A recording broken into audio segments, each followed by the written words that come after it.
Autre dossier maintenant, le regroupement des maisons pour femmes victimes de violences conjugales a lancé un cri du cœur au gouvernement Legault. On s'inquiète surtout, Alexis, du financement à la baisse dans un monde où la demande, elle, est en hausse. Oui, on parle de 57 millions de dollars qui seraient le manquant là, actuellement pour les maisons de femmes victimes de violences conjugales. Et ça, ben, c'est notamment, ça crée là, des coupes au niveau là, des services qui sont offerts. Donc ça, c'est pas une bonne nouvelle. Et surtout, ben, ça fait en sorte que certaines femmes qui ont nécessairement besoin de ces services-là ben, n'y ont pas accès actuellement. Même que des fois, ils sont sur une liste d'attente qui peut aller jusqu'à 3 mois.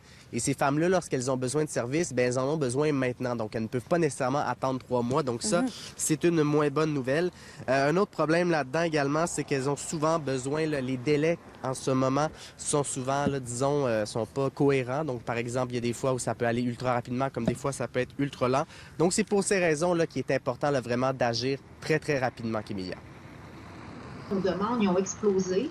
Nos demandes à l'hébergement, nos demandes aux services externes aussi ont explosé. Donc, malheureusement, pour nos services externes, parfois, il faut avoir des listes d'attente. Des fois, ça peut prendre jusqu'à même 3 mois avant qu'une femme puisse être rencontrée. Et ça, c'est problématique parce qu'une victime de violence conjugale, quand elle a besoin d'aide, c'est tout de suite maintenant. Bon, c'est sûr qu'on va offrir une aide ponctuelle, rapide au téléphone, regarder des scénarios de protection. Il y a des choses qu'on va faire avec les femmes, mais le soutien continu, la relation d'aide, les rencontres individuelles, ça, c'est important parce que ça fait toute la différence pour que la femme elle comprenne qu'est-ce qui se passe, qu'elle puisse recevoir des outils en violence conjugale, analyser sa situation, prendre des décisions. D'ailleurs, ici, dans la région, il y a déjà certains projets d'agrandissement qui avaient été mis sur la table, Alexis.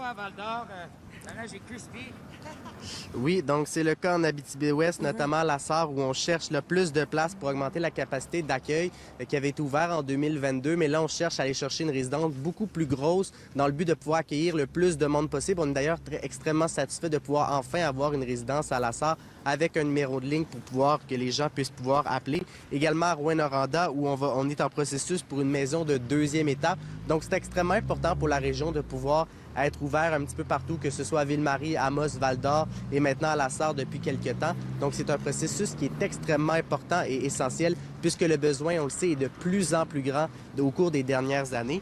Et en terminant, bien évidemment, on va surveiller le dépôt là, du gouvernement au mois de mars au niveau du budget, à savoir est-ce qu'il va y avoir des sous qui vont être accordés à ça. Et sinon, extrêmement important aussi, invitons les citoyens à appeler au numéro qui est affiché à l'écran là, si jamais le besoin s'y présente. Ah ouais, c'est tellement important de demander de l'aide aux besoins. Merci, Alexis. Oui, absolument.